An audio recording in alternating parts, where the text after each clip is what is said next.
channel. So I'm Erin and this is... Say it louder. Okay. And in today's video, we're going to basically talk about Lukai's health conditions and how it affects him, and also just to tell you a bit more about it. Because not many people have heard of his health condition, so that's what we're going to do in today's video. So Lukai's heart condition is called Trachycardia, also known as TOF. So in this video I refer it to as TOF as it's a lot more easy to say and a lot more quicker. So yeah, anyway, so Trachycardia, what is it? So it is basically 4 defects to the heart and the blood vessels. Number one being a hole in the wall between the 2 lower chambers. Number 2 being so there's a narrowing within the heart, so it's called a pulmonary valve, I believe. So just narrowing in that. So number 3 being an aortic valve that's basically enlarged and opens up via 2 ventricles instead of just 1. And number 4 being a muscular wall in the lower right chamber, what's a lot more thicker than someone who has a normal heart. So that's all factors of his heart condition called Trachycardia and the blood vessels. So that's everything what makes it that. So I know that I mentioned briefly on my 16 and pregnant video how we found out, and he was 2 days old when we found out that he had this heart condition. He was very blue and very purple, and that basically means that he had lack of oxygen and he needed oxygen. So I remember when the doctors actually put like the little probe on him, like on his little finger or his toe, and his saturation levels were 70 and below, and to be normal and have a normal saturation levels, it has to be 95 and above. Bearing in mind my child was 70 and below. I remember one time it was on 50, and that's really, really bad. Like, just imagine how bad that is, how he couldn't breathe, he was like suffering. But I remember the doctor telling me about the open heart surgery and that he may need it and things. But instead of doing that, straight away they done a keyhole surgery and see how that went. So he had a balloon dilation put into his like narrowing of his heart, what I mentioned earlier. So there was a balloon dilation in it just to help it like be a bit better, and how it will last him a bit longer than just, you know, having open heart surgery straight away. So he had that done at 3 weeks old, and then he had his open heart surgery at 8 months to 9 months old. And I just remember it like there was no tomorrow, that he had to go in. You had to basically starve Lukai like for like a couple of hours before he had this open heart surgery. I remember exactly him going down into the room, to the operation room, and how they had to like put him in like the wires in there so he could go to sleep. And I remember him just looking at me, and it just felt horrible. The surgery, his open heart surgery, lasted, I say, about 8 hours long. It was a very long time. I think me and his dad went back home, because we kept thinking about it. We kept getting stressed about how is our baby, is he okay? You know, is he okay? Is he alive, like in there? So I remember we went to sleep just so we couldn't think about it, and we woke up and then we were called. The husband was just like, oh, is Lukai okay? Is he out of his surgery now? Is he fine? There was like, you can come in now, he's in recovery. So as soon as he actually came out the hospital, like the surgery area, the room, he came into the recovery room, intensive care, and we literally got there as soon as he came out, because I just wanted to see my baby, and he was gone. You couldn't, like, his eyes wasn't open, he wasn't awake, he had all these medication all next to him, all in his system. He had wires coming out his chest, he had wires all here, he had his scar here, he had wires everywhere, and he had like this mask, like the oxygen mask to go to the ventilator, I believe. And it was just horrible to see that your child has so many wires just to keep your child alive. Now it is a horrible feeling, and I'm proud my baby's here today, and he hasn't had an open heart surgery since. But it's horrible to see as a parent, and I will insert photos right now.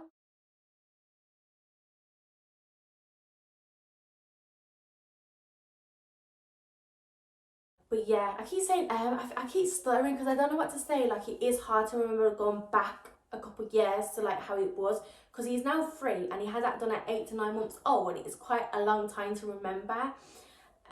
But I remember because we couldn't stay in intensive care because there was literally no space to stay, and there was no beds or anything. So me and his dad had to go home and come back, and then see him every morning. So we come in the morning, and we would leave like late at night time.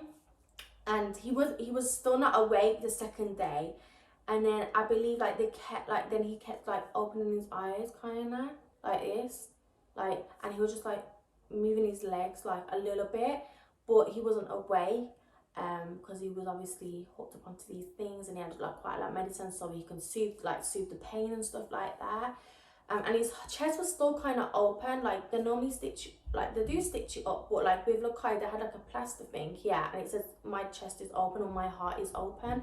So if you would remove that, you would see the insides, and it's like, oh, it's a bit horrible to see. But well, yeah, I'll show you Lokai's scar. He's a bit moody, as you could hear him in the background. He was just screaming. But this is basically Lokai's scar. You can't really see it that well. It will grow with him when he gets a bit older. But I think it's so cute, and just teaching him how to love him scar just means a lot to me. So I tell him, look in the mirror and like tell me how beautiful your scar is, just so he knows he's beautiful and his scar is beautiful, just like you. Our conditions are his eye condition called nystagmus. It's basically an eye condition where it just goes left to right without stopping. I do believe that there's other like nystagmuses as well, because I remember seeing someone have like a different eye movement than Lokai's eye movement, but Lokai's eye movement is going left to right without stopping.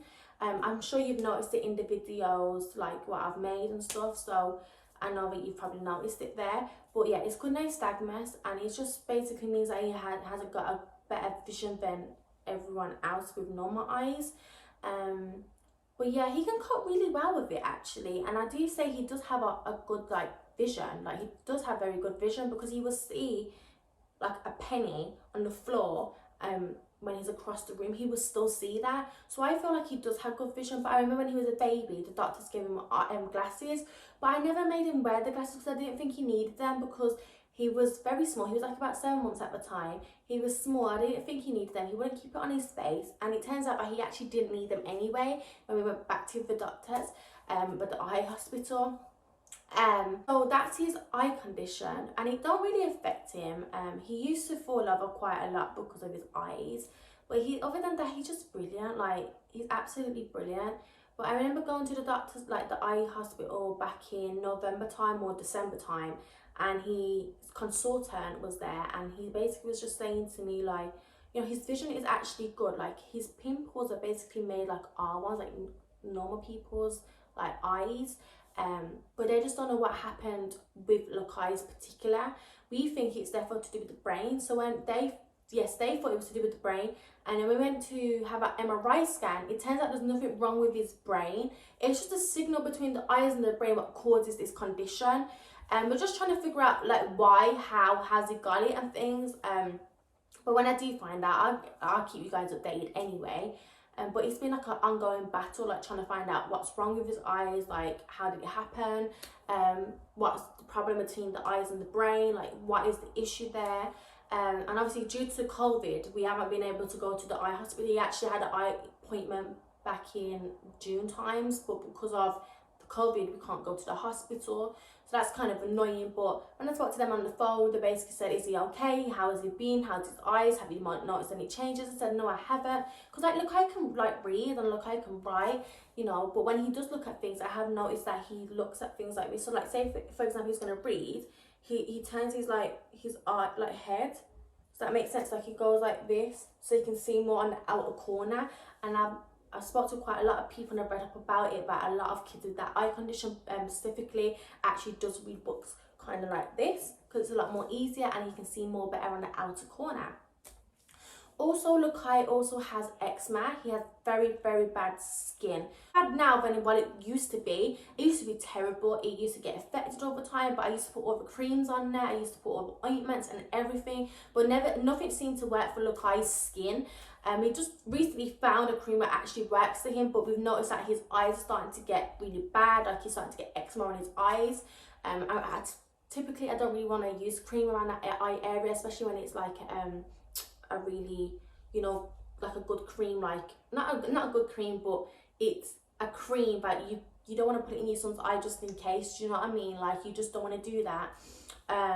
But yeah, so regarding his eczema, it used to be really bad. It used to get affected all the time. He used to go to hospital all the time, and he used to have like fluids put in his system so that it can like make the skin better.